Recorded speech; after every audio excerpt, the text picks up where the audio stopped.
Honours প্রথম বর্ষের পরীক্ষা চলছে কলেজে। পরীক্ষা শেষে এক তরুণী ও তার সহপাঠী বাড়ি যাওয়ার জন্য বাসের অপেক্ষা করতে থাকেন। তবে বাস আসতে দেরি হওয়ায় তারা হেঁটে বাড়ির উদ্দেশ্যে রওনা দেন। হাঁটতে হাঁটতে তারা স্থানীয় এক বন বিভাগের কার্যালয়ের সামনে আসেন। এ সময় কয়েকজন তাদের পথ রোধ করে। এ সময় জোরপূর্বক ওই তরুণী ও তার সহপাঠীকে বন বিভাগের ভেতরে নিয়ে যায় তারা। পরে তাদের মারধর করে মোবাইল ছিনিয়ে নেয় এবং টাকা দাবি করে। তারা টাকা দিতে অস্বীকৃতি জানালে ওই তরুণীর সহপাঠীর গলায় ছুরি ধরে তাকে তিনজন মিলে পালাক্রমে ধর্ষণ করে। প্রায় 2 ঘন্টা আটকে রেখে ভয়ভীতি দেখিয়ে সড়কে ছেড়ে দেয় অভিযুক্তরা।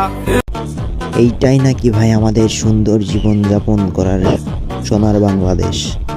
কিছু মাদারচোদের জন্য পুরুষ জাতি আজ আমরা খুবই লজ্জিত।